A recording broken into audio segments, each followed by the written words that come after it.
Maybe you've seen some of my hikes on here, but adventure has taken me all over the world. North America, South America, Europe, Southeast Asia, and I've barely documented any of it. So this year, I'm changing that. Right now, I'm in Mexico, and this trip is all about scuba diving. Cenotes, reefs, wildlife.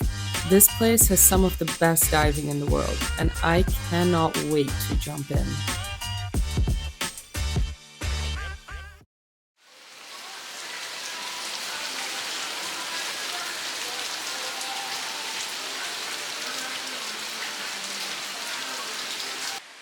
Hello from my hotel in Playa del Carmen.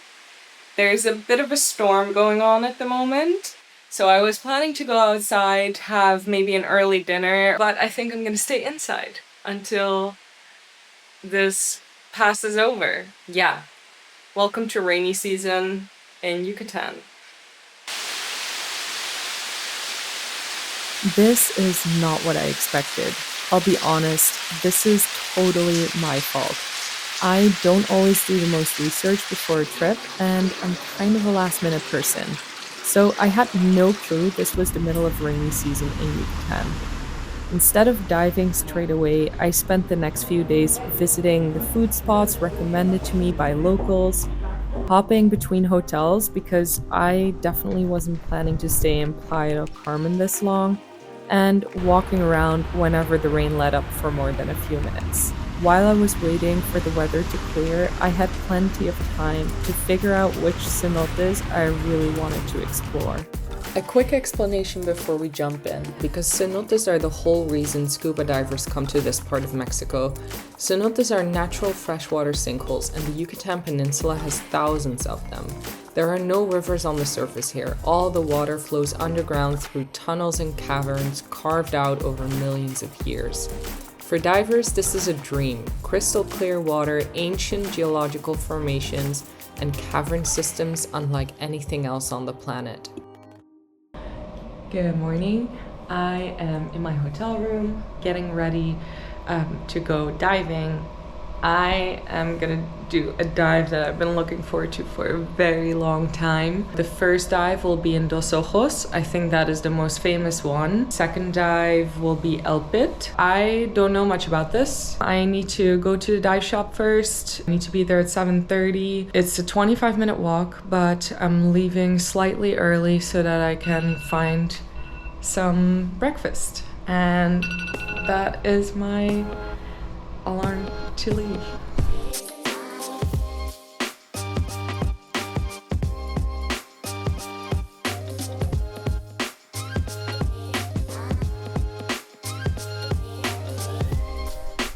So this is the Bat Cave line.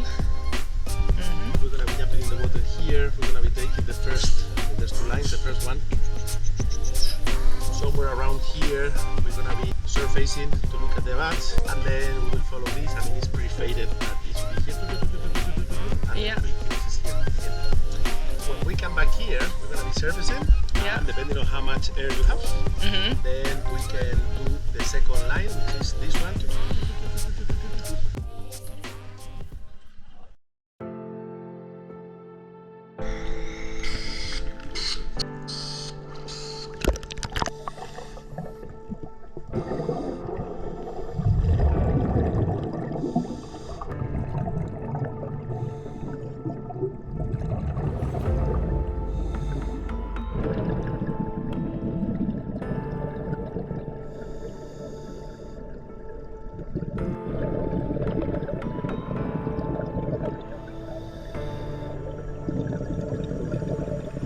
The first circuit is called the Bat Cave Line, and it leads you to an air dome filled with bats. You can only enter this place through the water. There is a small opening at the top where the bats come and go. You hear little chirps, and every now and then, a bat flies overhead. It's surprisingly peaceful in here.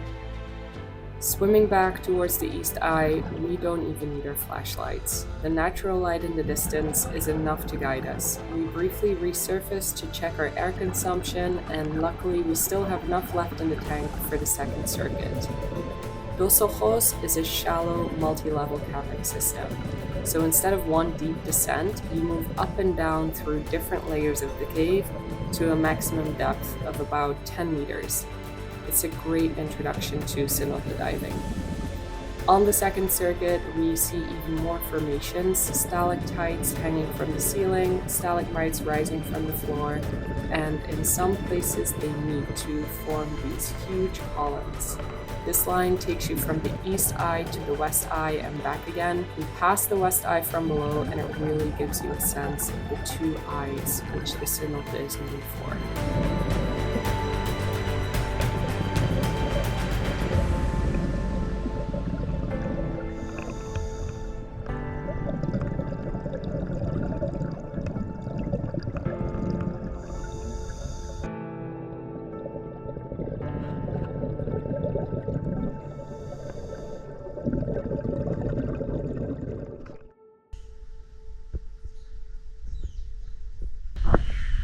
The sandwich. And that's one of the big ones, eh? Oh my gosh. Ooh. She wants the sandwich. Like, they're very cheeky. Sometimes they try and steal the food. Between dives, we took a quick lunch break at Dos Ojos, and we had some company. This little guy was crawling over wetsuits and basically begging for food like a dog.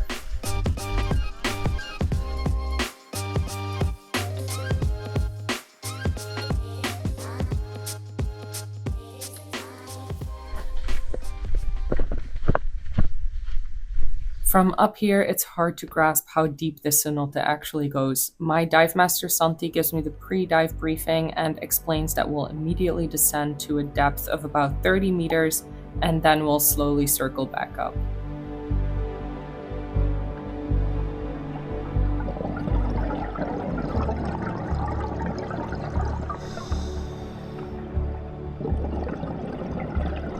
El Pit drops straight into a huge vertical chamber of about 120 meters at its deepest point.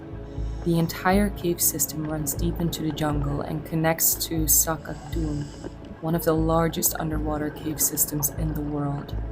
At around 30 meters, you can see the branches of a fallen tree reaching out from this spooky, foggy cloud. We didn't go through it on this dive, but in the next video you'll see what it's like to descend into a cenote that has a cloud like this.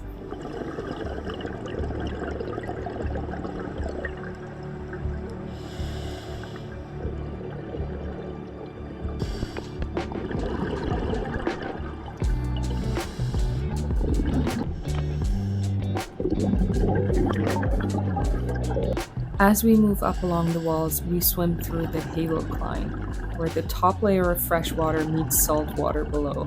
Everything goes blurry as you pass through. And right here, my dive master points out a fossilized shell embedded in the limestone. Little details like that remind you how ancient these formations really are. We also see some massive stalactites, some stretching several meters long and nothing but darkness below. El Pit is actually most famous for this beam of sunlight that shoots all the way down into the cavern. It's truly magical. Compared to Dos Ojos, El Pit feels dramatic, almost like a cathedral. These two dives were just the warm-up. Cenotes like Dos Ojos and El Pit are famous for a reason, but they barely scratch the surface of what the Yucatan cave systems actually look like. For my next dive, we're heading into a cenote that was only discovered fairly recently, a place with no sunlight. If you've ever wondered what it feels like to drift through complete darkness with only your dive light to guide you, that video is coming next, and it was honestly one of the most surreal experiences I've ever had.